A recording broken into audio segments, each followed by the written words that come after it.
ಇವತ್ತು ನಮ್ಮ ತಾಲೂಕಿನಲ್ಲಿ ಇವತ್ತು ನಾವು ಅವ್ರ ಬೆಡ್ರೂಮ್ ತನ ಹೋಯ್ತೇವೆ, ರಾಜಪ್ಪಗೌಡ್ರ ಬೆಡ್ರೂಮ್ ತನ ಹೋಗ್ತೇವೆ, ಚಂದಗೌಡ್ರ ಬೆಡ್ರೂಮ್ ತನ ಹೋಗಿ ಅಲ್ಲಿ ಕುಂತು ಚಾ ಕುಡಿತೇವೆ, ಗ್ಲಾಸ್ ನೀರು ಕುಡಿತೇವೆ ನಾವು. ಇದು ಸಮಾನತೆ.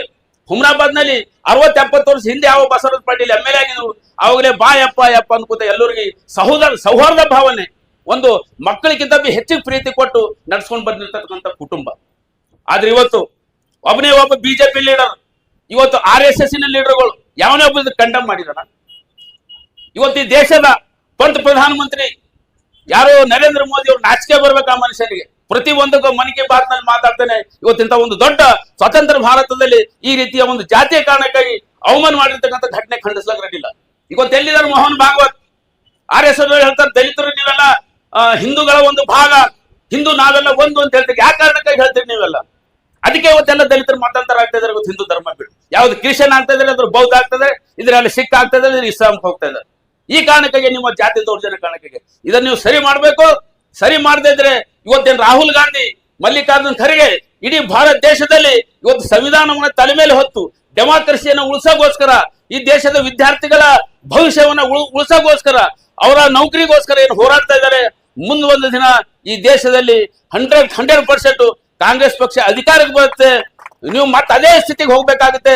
ಮುಂಬರ್ತಕ್ಕಂಥ ದಿನಗಳಲ್ಲಿ ಹುಮ್ನಾಬಾದ್ ಮತಕ್ಷೇತ್ರದಲ್ಲಿ ನಮ್ಮ ದಲಿತರು ಬಂದು ಮತದಾರರು, ಇನ್ನು ಉಳಿದಂತೆ ಎಲ್ಲಾ ವರ್ಗದ ಮತದಾರರು ತಾವೆಲ್ಲ ಜಾಗೃತರಾಗಬೇಕು. ಇಂಥ ಕಿಡಿಗೇಡಿ ಪಾರ್ಟಿ, ಇಂಥ ಕಿಡಿಗೇಡಿ ಕ್ಯಾಂಡಿಡೇಟ್ಗಳನ್ನ ನಾವು ಡೆಮಾಕ್ರಸಿನಿಂದ ದೂರ ಹಿಡದೆ ಹೋದ್ರೆ ನಮಗೆ ಮತ್ತೆ ಉಳಿಗಾಲ ಇರ್ತಕ್ಕಂಥದನ್ನ ನಾವು ಅರ್ಥ ಮಾಡ್ಕೊಂಡು ಮುಂಬರ್ತಕ್ಕಂಥ ದಿನಗಳಲ್ಲಿ ಮತ್ತೆ ನಾವು ರಾಜಶೇಖರ್ ಪಾಟೀಲ್ ಅವರು ಕೇವಲ 1.5 ವರ್ಷ ಮಾತ್ರ ಚುನಾವಣೆ ಇದೆ. ಆ 1 ವರ್ಷದಲ್ಲಿ ನಾವೆಲ್ಲ ಸಕ್ರಿಯರಾಗಿ ಮನೆ ಮನೆಗೆ ಅವರ ಹಳೆ ಕೆಲಸಗಳು, ಅವರ ಜಾತ್ಯತೀತ ಮನೋಭಾವ, ಅವರ ಕುಟುಂಬ ಕೊಟ್ಟಿರ್ತಕ್ಕಂಥ ಕೊಡುಗೆಯನ್ನ ನಾವು ಮನವರಿಕೆ ಮಾಡಿ ಮತ್ತೊಮ್ಮೆ ಅವರಿಗೆ ಅಧಿಕಾರ ತಂದ್ರೆ ನಮಗೆ ನಿಮಗೆಲ್ಲರ ನೆಮ್ಮದಿ ಸಂದರ್ಭದಲ್ಲಿ ಹೇಳಿ ನನ್ನ ಮಾತನ್ನು ಮುಗಿಸ್ತೀನಿ. ಜೈ ಕಾಂಗ್ರೆಸ್, ಜೈ ವಿ. ಈಗ ಇಡೀ ಭಾರತ ದೇಶ ಸ್ವತಂತ್ರ ಆಗಿ 80 ವರ್ಷ ಆಯ್ತು. ತಮ್ಗೆಲ್ಲ ಗೊತ್ತಿದಂಗೆ 80 ವರ್ಷ ಆದರೂ ಇನ್ನೂ ನಮ್ಮ ಭಾರತ ದೇಶದಲ್ಲಿ ಅನ್ಟಚಬಿಲಿಟಿ ಇವೆಲ್ಲ ಏನು ಸುಧಾರಣೆ ಆಗ್ತಾ ಇಲ್ಲ. ಹಾಗಾಗಿ ಈಗೆಲ್ಲ ನಿಮಗೆಲ್ಲ ಗೊತ್ತಿದಂಗೆ ಡಾಕ್ಟರ್ ಮಲ್ಲಿಕಾರ್ಜುನ್ ಖರ್ಗೆ ಅವರು ಇಡೀ ನಮ್ಮ ಕಲ್ಯಾಣ ಕರ್ನಾಟಕದ ನಮ್ಮ ಭಾರತ ದೇಶದ ಒಂದು ಸೆಕೆಂಡ್ ಅಂಬೇಡ್ಕರ್ ಅಂತೀವಿ ನಾವು.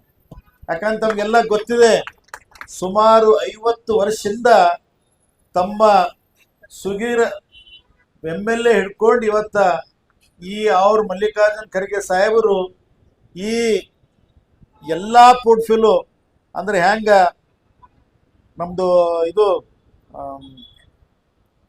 ಆಡು ತಿಂಬಲ್ದು ಸಪ್ಪಿಲ್ಲ, ಹ್ಯಾಂಗ ಖರ್ಗೆ ಸಾಹೇಬರು ಮಾಡಲ್ದು ಯಾವ ಪೋರ್ಟ್ಫೋಲಿಯೋ ಇಲ್ದಂಗ ಸುದೃಢವಾಗಿ 50 ವರ್ಷ ಇವತ್ತು ನಮ್ಗೆ ಈ ಕಲ್ಯಾಣ ಕರ್ನಾಟಕದಲ್ಲಿ 371J ತರಬೇಕಾಗಿತ್ತಂದ್ರೆ ಇವತ್ತು ನಮ್ಮ ಕಲ್ಯಾಣ ಕರ್ನಾಟಕ ಈ ಸಲ ನಾವು ಇಲ್ಲಿ ನಿಂತು ಮಾತಾಡಬೇಕು. ಇಷ್ಟೆಲ್ಲ ನಾವು ಜನ ಸೇರಿ ಇವತ್ತೆಲ್ಲರೂ ಮಾಡ್ತಾ ಇದೀವಿ ಅಂದ್ರೆ ಸನ್ಮಾನ್ಯ ಶ್ರೀ ಡಾಕ್ಟರ್ ಮಲ್ಲಿಕಾರ್ಜುನ್ ಖರ್ಗೆ ಧರ್ಮಸಿಂಗ್ ಸಾಹೇಬರು ಸಾಕಷ್ಟು ಶ್ರಮ ಪಟ್ಟು 371J ಬಂದ.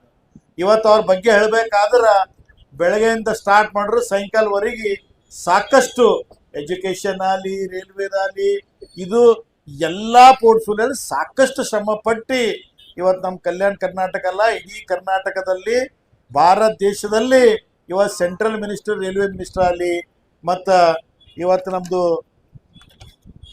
ಸಾಕಷ್ಟು ಸೇವೆ ಸಲ್ಲಿಸಿದಾರೆ.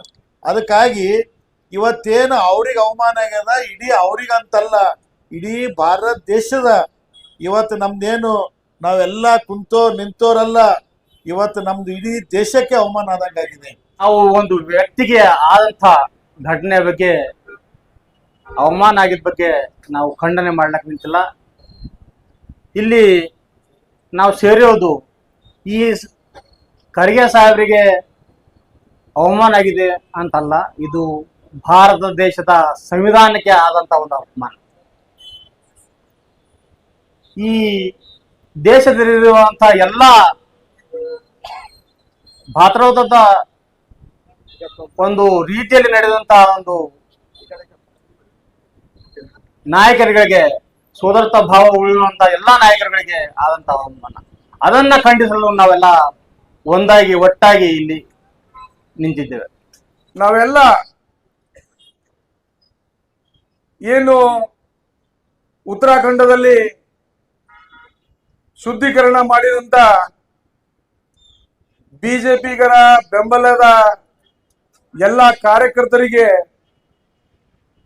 ನಾವು ಹೇಳೋದು ಏನೇದಂದ್ರೆ ಒಂದೇ ಒಂದು, ತಾವೇನು ಶುದ್ಧೀಕರಣ ತಾವು ಮಾಡಿದ್ರಿ, ಅದ್ರಗಿಂತ ನಾನು ಒಂದು ಮಾತು ಹೇಳಕ್ ಬಯಸ್ತೀನಿ ಅವರಿಗೆ. ತಾವೇನು ಆ ಗಂಗಾಜಲದಿಂದ ಗೋಮೂತ್ರದಿಂದ ತಾವೇನು ಮಾಡಿದ್ರಲ್ಲ, ತಾವು ಫಸ್ಟ್ ಆಗಿ ತಮ್ಮ ಬಾಯಿ ಗಂಗಾಜಲದಿಂದ ಗೋಮೂತ್ರದಿಂದ ಶುದ್ಧೀಕರಿಸ್ಕೋಬೇಕಂತ ವಿನಂತಿ ಮಾಡ್ತೀನಿ ನಾನು. ಯಾಕಂದ್ರೆ ಇದು ಭಾರತ ದೇಶ, ನಮ್ಮ ಧೀಮಂತ ನಾಯಕರಾದ ಮಲ್ಲಿಕಾರ್ಜುನ್ ಖರ್ಗೆ ಅವರಿಗೆ ಅಪಮಾನ ಮಾಡಿದಂತ ಇದು ಕೃತಿಗಳು. ಅವರು ಕೂಡ ಕಲ್ಯಾಣ ಕರ್ನಾಟಕದ ನಮ್ಮ ಭಾಗದಲ್ಲಿ ಜನ್ಮ ತಾಳಿದವರು. ನಮ್ಮ ಕಲ್ಯಾಣ ಕರ್ನಾಟಕ ಬಸವಣ್ಣನ ನಾಡು. ಬಸವಣ್ಣ ಏನು ಸರ್ವರಿಗೆ ಸಮಬಾಳು ಎಂಬ ನೀತಿ ಸಿದ್ಧಾಂತ ಮೇಲೆ ಬದುಕಂತ ಬಸವಣ್ಣನವರು, ಎಲ್ಲರಿಗೆ ಸಮಾನತೆ ಕೊಟ್ಟಂತ ಬಸವಣ್ಣನವರು, ಬಾಬಾ ಸಾಹೇಬ್ ಅಂಬೇಡ್ಕರ್ ಅವರು ಸಂವಿಧಾನ ಕೊಟ್ಟಂತ ಇಂಥ ಕೃತಿಗಳಿಗೆ ನಾವೆಲ್ಲರೂ ಖಂಡನೆ ಮಾಡಬೇಕು.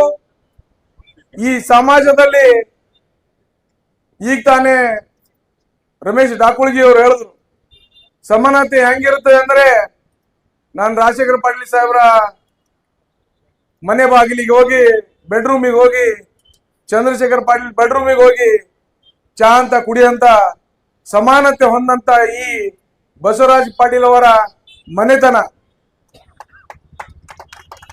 ಇಂಥ ಮನೆತನ ಬಹಳಷ್ಟು ಜನರಿಗೆ, ಎಲ್ಲಾ ಜಾತಿಯವರಿಗೆ, ST ಅವರಿಗಾಗ್ಲಿ, ಮಹಿಳೆಯರಿಗಾಗ್ಲಿ, ಎಲ್ಲ ಹಿಂದುಳಿದ ವರ್ಗಗಳಿಗೆ ಬಹಳಷ್ಟು ಅಧಿಕಾರ ಕೊಟ್ಟಂತ ಈ ಮನೆತನ.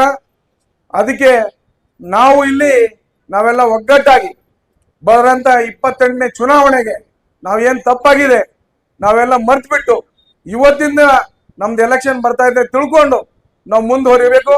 ಯಾಕಂದ್ರೆ ಒಂದೊಂದು ಓಟು SRIಬಲ್ ಬಹಳಷ್ಟು ನೀವು ಮುತುರ್ಜಿ ವಹಿಸಿ ತಮ್ಮ ಅಮೂಲ್ಯವಾದ ಒಂದು ಓಟ್ ಇಟ್ಕೊಂಡು ನಾವು ಮುಂದೆ ಬರೋಂತ 78ರಲ್ಲಿ ರಾಜಶೇಖರ ಪಾಟೀಲ್ ಅವರಿಗೆ ಪ್ರಚಂಡ ಬಹುಮತದಿಂದ ಕಳಿಸಿದಾಗ ಇಂಥ ಮನುವಾದಿಗಳಿಗೆ ನಾವು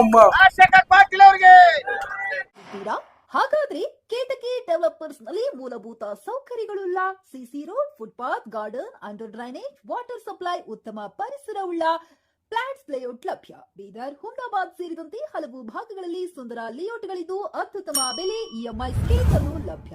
ಹಾಗಿದ್ರೆ ತಡೆಯಾಕೆ ಹಿಂದೆ ಸಂಪರ್ಕಿಸಿ 7674744747 MD ಸಂಗಮೇಶ್ ಚಿದ್ರಿ, ಹುಮ್ನಾಬಾದ್. ಗ್ರಾಹಕರ ಸ್ಯಾಟಿಸ್ಫ್ಯಾಕ್ಷನ್ ನಲ್ಲಿ ನಂಬರ್ 1 ತೃಪ್ತಿಕರದಾಯಕವಾದ ಹುಮ್ನಾಬಾದ್ನ SV TVS ಶೋರೂಮ್ ನಿಮಗಾಗಿ ತರುತ್ತಿದೆ ಹೊಸ ಮಾಡೆಲ್ಗಳ. ಗ್ರಾಹಕರ ಸ್ಯಾಟಿಸ್ಫ್ಯಾಕ್ಷನ್ ನಲ್ಲಿ ನಂಬರ್ 1 ತೃಪ್ತಿಕರದಾಯಕವಾದ ಹುಮ್ನಾಬಾದ್ನ SV TVS ಶೋರೂಮ್ ನಿಮಗಾಗಿ ತರುತ್ತಿದೆ ಹೊಸ ಮಾಡೆಲ್ಗಳ ಹೊಸ ಬೈಕ್ಗಳು. ಇಲ್ಲಿ TVS ನ ಸ್ಪೇರ್ ಪಾರ್ಟ್ಸ್ ಹಾಗೂ ಸರ್ವಿಸ್ ಕೂಡ ಲಭ್ಯ. ಹಾಗಿದ್ರೆ ತಡೆಯಾಕೆ ಹಿಂದೆ ಭೇಟಿ ನೀಡಿ ನಾಗಲಕ್ಷ್ಮಿ ದಾಬಾ ಹತ್ತಿರ, ಗುಲ್ಬರ್ಗಾ ರೋಡ್, ಹುಮ್ನಾಬಾದ್. ಹೆಚ್ಚಿನ ಮಾಹಿತಿಗಾಗಿ ಸಂಪರ್ಕಿಸಿ 8494951009.